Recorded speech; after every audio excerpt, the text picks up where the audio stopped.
땅에 탄생하신 성탄절입니다.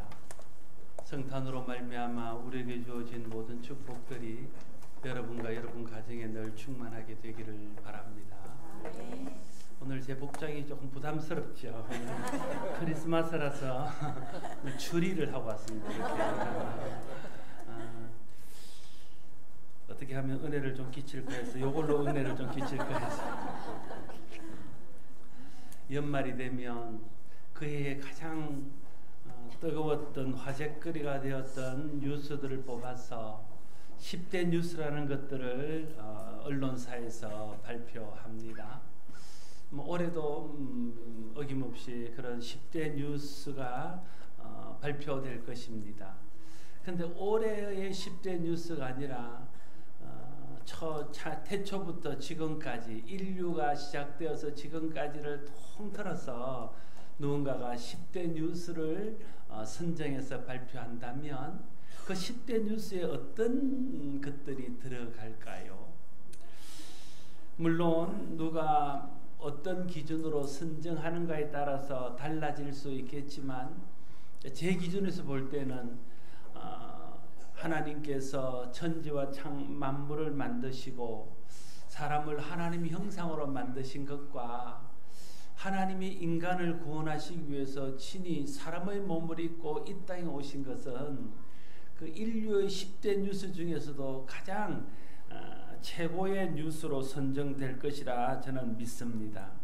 믿지 않는 사람들은 동의하지 않을 수 있습니다. 그러나 그것은 천지를 하나님이 창조하셨다는 것을 몰라서 동의하지 않는 겁니다. 예수님이 하나님의 아들이신 것을 믿지 못하기 때문에 그것이 그렇게 대단한 뉴스라고 인정하지 못하는 것입니다.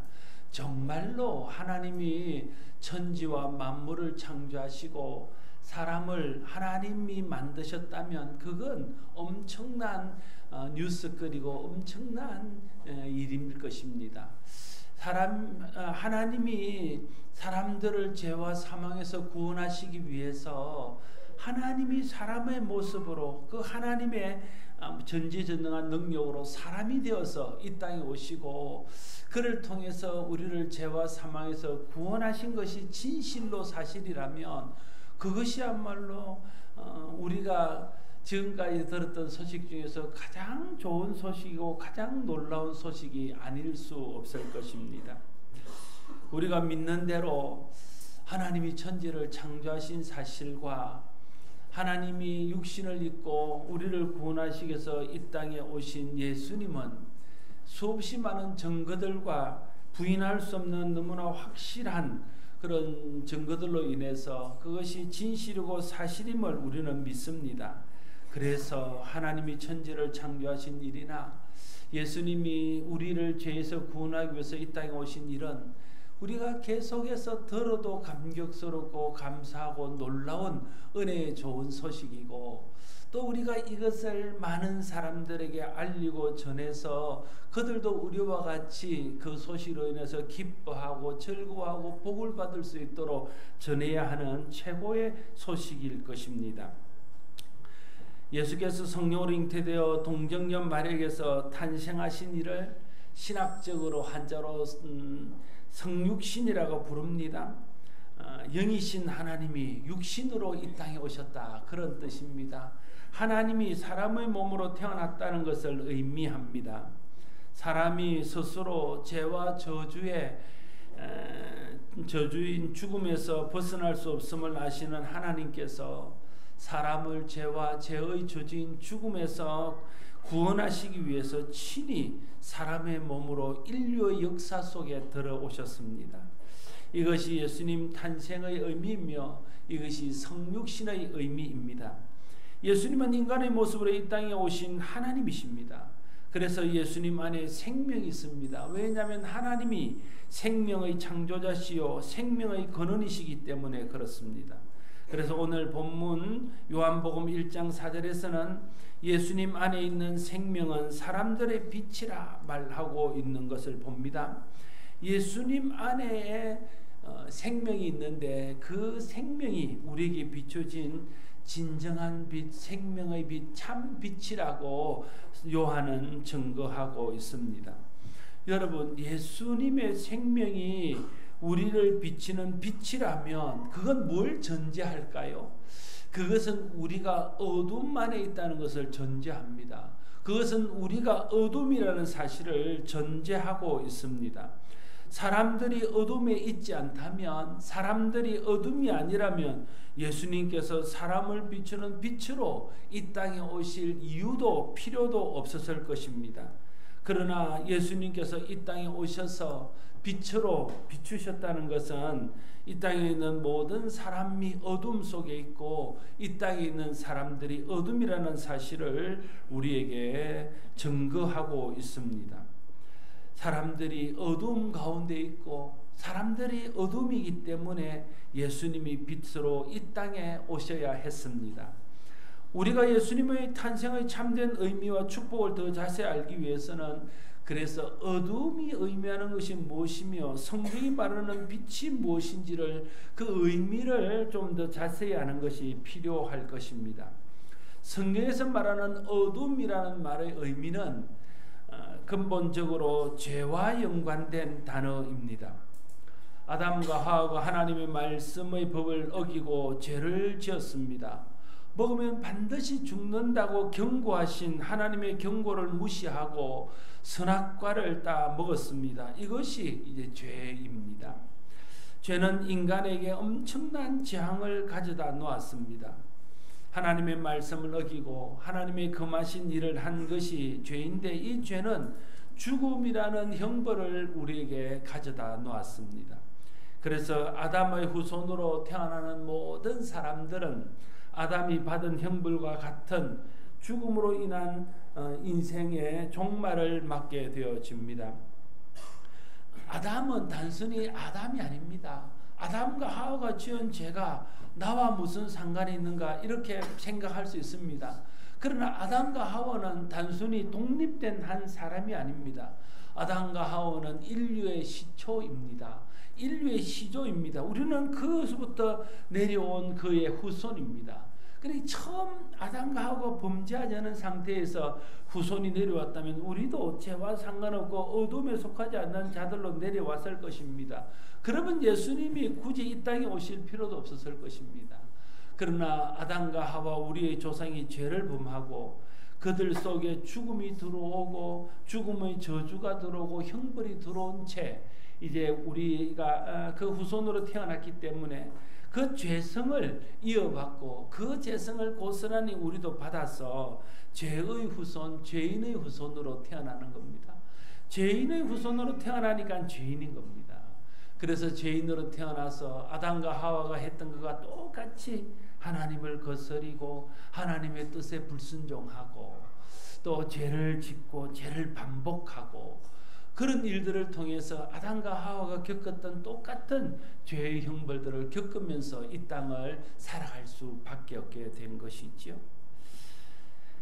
로마서 3장 10절 말씀 보면 기록된 바 의인은 없나니 하나도 없도다 이렇게 말하고 있습니다. 아담의 후손으로 태어난 모든 사람들은 죄인의 후손으로 태어나서 그들은 태어나면서부터 죄인입니다.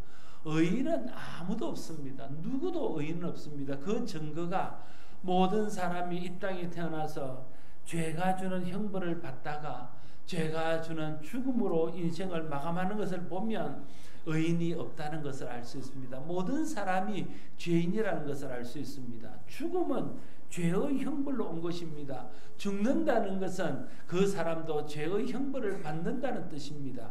죽음이라는 것이 단순히 육체의 죽음만을 말하는 것이 아닙니다.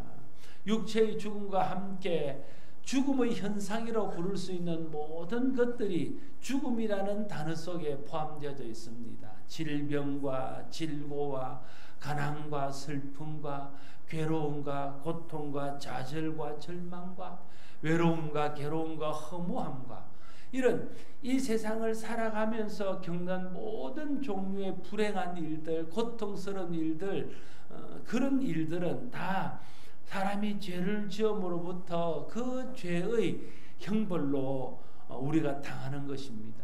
그 그러한 것들이 계속 쌓이고 쌓여서 결국에 와서는 죽음이라는 것으로 인생을 마감하게 되고, 그 육체적인 죽음으로 인생을 마감하는 것으로 끝내지 아니하고, 사람은 육체와 영으로 만들어져 있기 때문에 그 영혼이 영원한 형벌, 영원한 죽음인 지옥의 형벌을 받는 것으로 인생이 마감한다는 것입니다. 죽음은 죄의 형벌입니다. 우리가 이 땅에서 겪는 모든 종류의 불행한 일들은 다 죄로 인해서 사람에게 온 죄의 결과들입니다. 그래서 이 죄, 이 죽음, 죄로 인해서 겪는 이 죽음의 현상들 속에서 우리는 날마다 고통하면서 거기서 벗어나기만을 바라는 그런 삶을 살아가고 있는 것이죠. 죄의 형벌은 죽음의 저주를 가져왔고, 그 죽음의 저주는 결국 인간을 불행에 빠뜨리고 말았습니다. 이런 죄의 형벌인 죽음 가운데 있는 사람들의 모습, 이걸 성경은 어둠이라 이렇게 표현하는 겁니다. 어둠은 단순히 좀 부정적인 것 그 정도가 아니라 죄로 인해서 겪는 모든 불행과 죄로 인해서 겪는 그 죽음 이후에 있는 영원한 죽음까지 포함하는 그런 모든 현상과 그 속에 있는 사람들을 어둠 혹은 어둠에 속한 사람, 이렇게 부르고 있는 것입니다.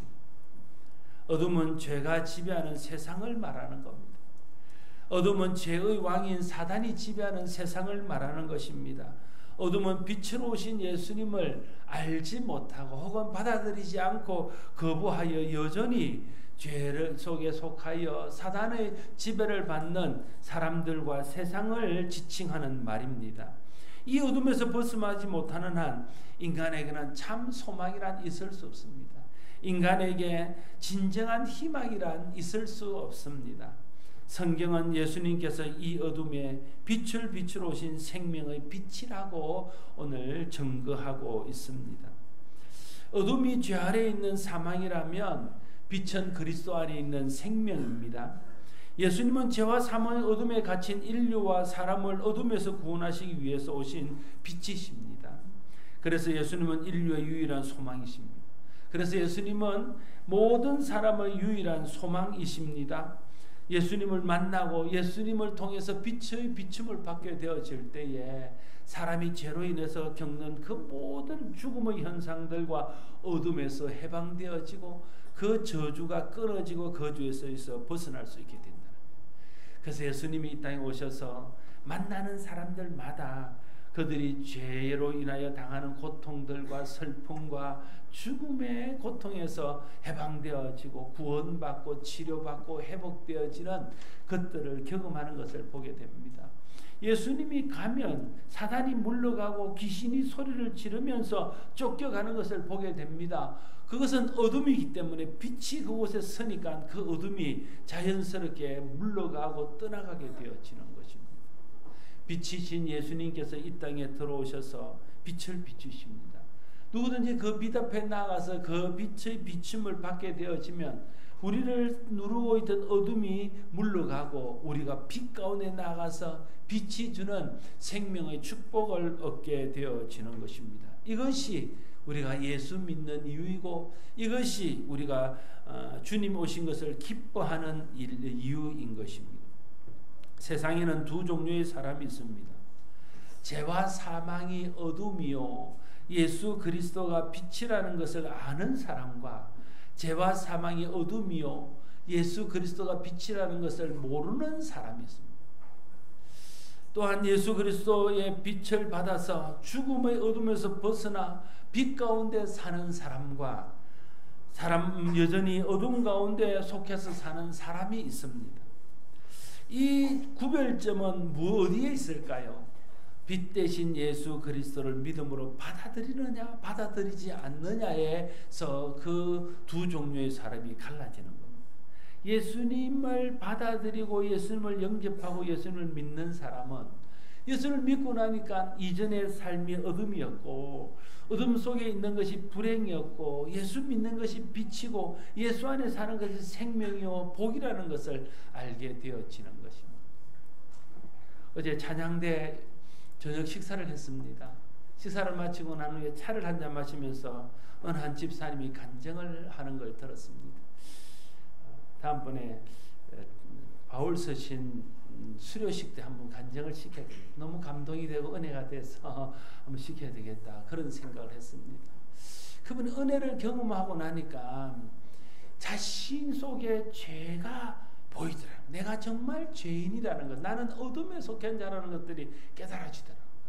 그리고는 내가 환경은 바뀌지 않았지만 그 은혜 안에 사는 것이 얼마나 큰 복이고 그것이 내게 얼마나 큰 행복이라는 것을 깨닫게 되어서 요즘은 날마다 행복하다고, 아내의 얼굴만 봐도 행복하다고 말하는 것을, 아내의 얼굴을 보며 행복한 것이 은혜 받은 표입니다.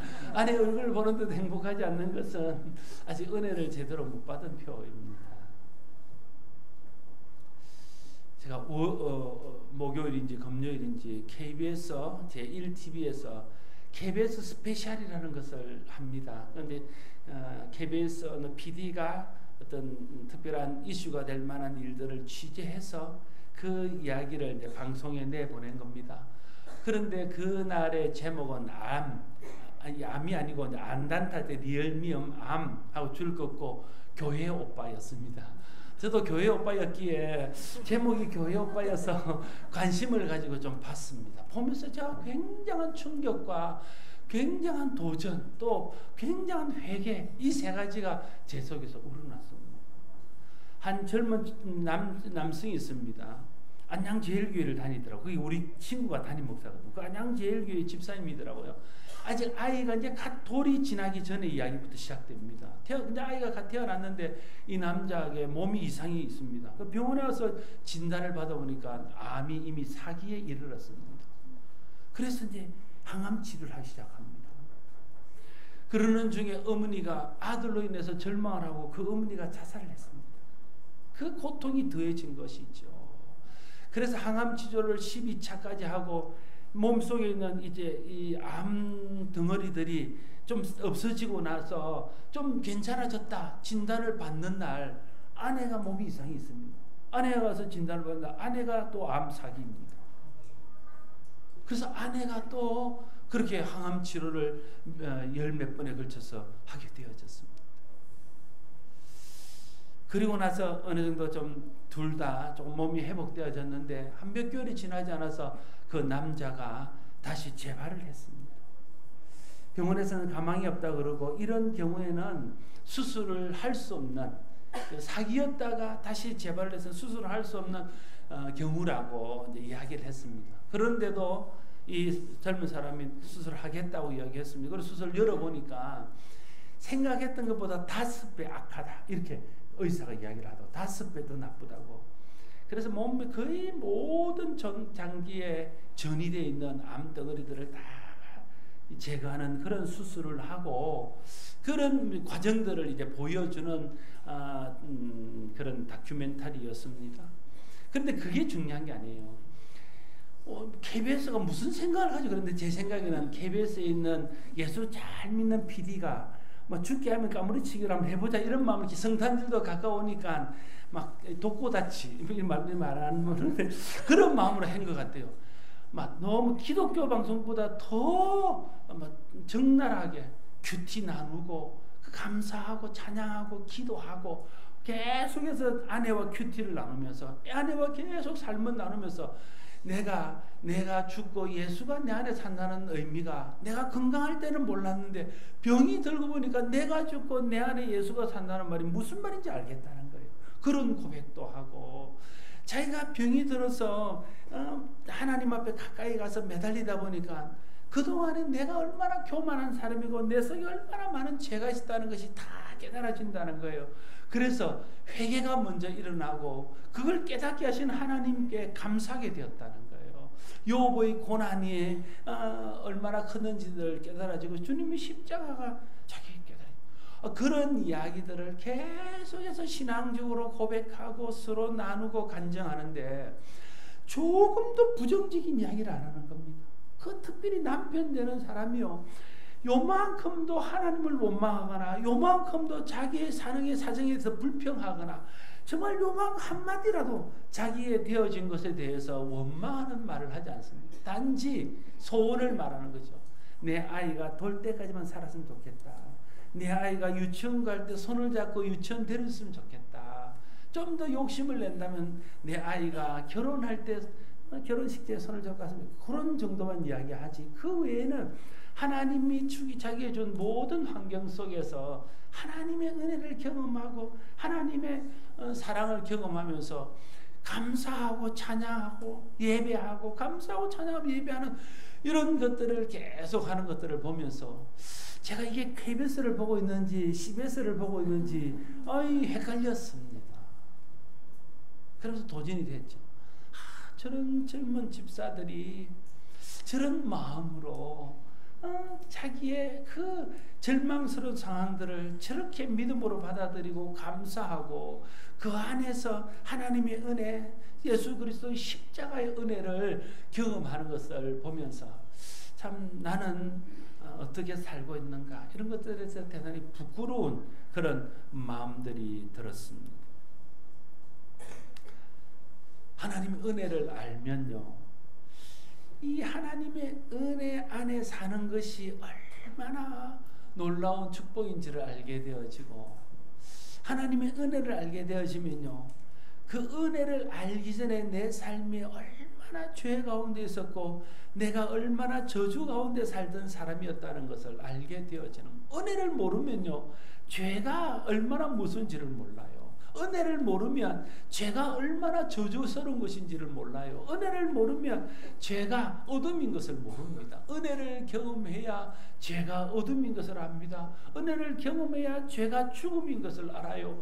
은혜를 경험해야 예수 알지 못하는 삶, 하나님 알지 못하는 사람이 어둠 속에서 죽음을 향해서 가고 있는 삶이라는 것을 알게 되어지는 것입니다.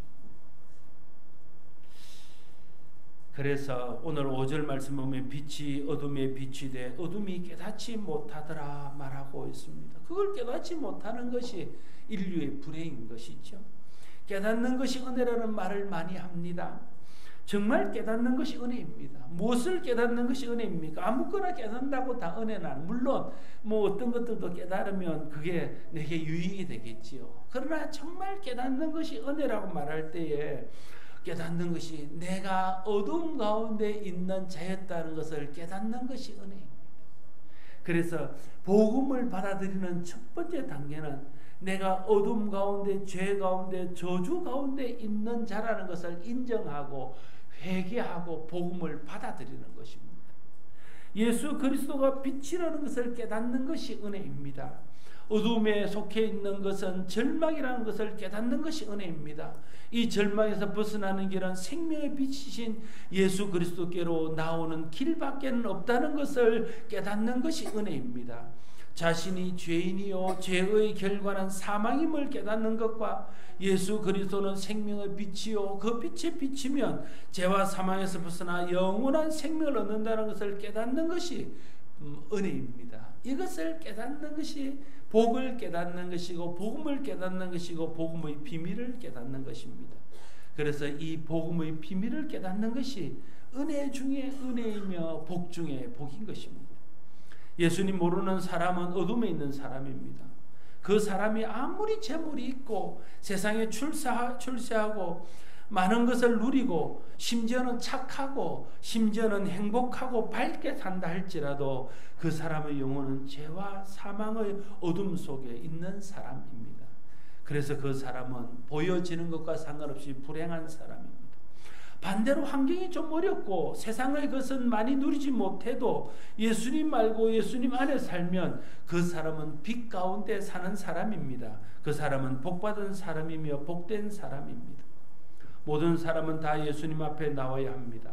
생명의 빛이신 예수께 나올 때 어둠이 물러갑니다. 어둠에서 벗어나 빛 가운데 거할 수 있게 되어집니다. 요한복음 1장 11절 12절 말씀에 자기 땅에 오매 사람들이 영접하지 아니하였으나 영접하는 자 곧 그 이름을 믿는 자에게는 하나님의 자녀가 되는 권세를 주셨느니라 말하고 있습니다. 주님이 빛으로 이 땅에 오셨는데 아직도 많은 사람들은 빛이신 예수님을 영접하지 않고 받아들이지 않고 믿지 않습니다. 그래서 여전히 어둠에 속해서 사단과 죄의 종노릇을 하다가 결국 죽음으로 그 인생은 마감하게 되어집니다. 그러나 이 땅에 생명의 빛으로 오신 예수님을 성령의 은혜로, 하나님의 은혜로 알게 되고 깨닫게 되고 믿게 된 사람들은 그 모든 어둠과 죽음의 저주에서 벗어나 하나님이 예수 그리스도를 통해서 주시는 빛의 복을 받게 되어집니다. 그것이 영접하는 자가 누리는 자녀의 권세, 자녀의 축복입니다. 자녀는 아버지의 것을 자기 것으로 누립니다. 그렇지 않습니까? 우리 딸이 몇 달 만에 집에 어제 왔습니다. 그런데 오더니 자기 집이래요. 자기 집은 아닙니다. 어머니 지금 보면 우리 집이고 또 어머니를 보면 교회 사택이네. 교회 집입니다. 근데 자기 집이래요. 와서는 뭐 자기 마음대로 합니다. 왜 그럴까요? 자녀이기 때문에. 자녀의 권세를 가지고 당당하게 배를 누리고 들어옵니다. 그런데도 아버지는 화를 내지 않습니다. 왜 너는 내 것을 네 것이라고 하느냐 말 따지지 않습니다. 더 해주지 못해서 마음이 안타깝고 그것을 누리는 것을 보면서 객지에 혼자 있으면서 누리지 못할 것에 대해서 마음이 아프고 더 잘해주고 싶은 생각이 있습니다. 그게 자녀의 권세, 자녀의 축복입니다. 예수 그리스도를 영접하면, 예수 그리스도를 믿으면, 예수 그리스도를 받아들이면 하나님으로부터 그런 자녀의 대우를 받으며 자녀에게 주시는 생명과 영광과 또 하나님이 함께 하시는 복을 받게 되어질 것입니다. 그것을 주시기 위해서 예수님이 이 땅에 우리와 같은 인간의 몸으로 오셨습니다. 그것이 성탄의 의미이고 그것이 예수님 이 땅에 오심의 의미입니다. 예수님께서는 이 빛을 받은 우리에게 너희는 세상의 빛이라 말씀하시면서 세상에 나와서 이 빛을 비추라 말씀하셨습니다. 예수 그리스도의 빛 외에는 세상에 진정한 소망이 없기 때문에 그 빛을 세상 가운데 드러내고 그 빛을 세상 가운데 비추라고 말씀하고 있는 것입니다. 우리가 먼저 비치신 예수 그리스도를 믿음으로 영접해야 됩니다. 그리고 아직도 어둠 가운데 있는 사람들에게 이 예수 그리스도의 빛을 나누고 전하는 일에 우리의 모든 사역과 삶과 우리의 모든 인생을 걸어야 됩니다. 교회가 해야 될 일은 빛 대신 예수 그리스도를 이웃과 열방과 민족과 이웃 가운데 전하는 일입니다. 예수 믿어서 빛받고 주님의 자녀된 우리가 해야 될 일은 그 빛 대신 예수님을 내가 만나는 사람, 내가 전할 수 있는 곳에 전하는 일입니다. 그것이 성탄을 맞이하며 빛 대신 예수님으로 인해서 하나님 자녀된 자들이 다시 한번 다짐하고 하나님 앞에 결심해야 될 일일 줄로 믿습니다. 예수님이 이 땅에 오셔서 어둠이 물러갔지만 그러나 아직 이 땅에는 어둠이 남아 있습니다. 우리가 예수를 믿고 빛 가운데 나왔지만 여전히 세상에 속해 살기 때문에 어둠의 일들의 영향을 받습니다. 그래서 주님 다시 오실 날을 기다려야 됩니다. 주님 다시 오실 때 모든 어둠은 사라지고 우리의 원수인 죄와 사망까지도 이제 모든 것들이 사라지고 오직 온전한 빛 가운데서 하나님의 영광을 누리며 사는 날이 올 것입니다. 성탄절을 맞으면서 주님을 믿음으로 영접하고 내가 받은 이 빛을 세상 가운데 나누며 이제 우리가 예수 믿고 빛 가운데 살지만 계속해서 죄에 시달리며 이 땅에 죽음의 현상들에 시달리는 데서 벗어날 것을 기대하면서 주님 다시 오실 날을 기대하고 주님 오실 길을 예비하면서 산다면 성탄절을 맞는 오늘의 의미가 온전케 되어질 줄로 믿습니다. 빛으로 오신 예수님을 믿고 빛으로 오신 예수님을 세상에 드러내어 전하는 우리 모두가 될 수 있기를 바랍니다. 이것이 이 성탄절 아침에 하나님께서 우리에게 말씀하시는 바입니다. 기도하겠습니다. 빛으로 오셔서 죽음의 저주에서 우리를 풀어주신 하나님을 찬양합니다. 예수 그리스도를 알기 전에 우리는 어둠이었습니다. 어둠에 속해 살면서도 그것이 어둠인 줄도 몰랐습니다. 질병과 실패와 고통과 허무와 아픔과 좌절과 무의미와 이 모든 것들 속에 살면서도 그것이 어둠의 현상이요 죽음의 현상이요 죄로 인하여 우리에게 온 것임을 몰랐습니다. 죽음을 두려워하면서도 또 죽음 앞에 우리가 날마다 서면서도 그것이 죄로 인하여 오는 어둠의 현상인 것을 몰랐습니다. 그런데 예수님이 이 땅에 오시고 예수님께서 성령을 통해서 우리에게 예수를 믿게 하시고 하나님 자녀되게 하심으로 그 모든 것들이 어둠이요 죄로 인한 것임을 알고 그 죄에서 벗어나 예수 안에서 하나님 자녀가 되어 하나님 자녀의 복을 누리게 해주시니 감사합니다. 그래서 우리는 이 성탄절이 감격스럽고 감사하고 이 성탄절을 기뻐할 수밖에 없음을 고백합니다. 주님, 그러나 아직도 이 어둠 속에 속해 살면서 그것이 어둠인 줄도 알지 못하고 빛 대신 예수님을 알지 못하고 받아들이지 못하고 거부하며 살아가는 어둠에 속한 사람들이 있습니다.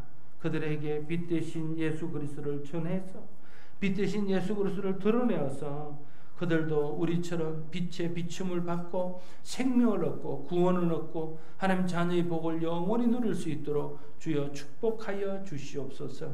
예수님 이름으로 기도드리옵나이다. 아멘.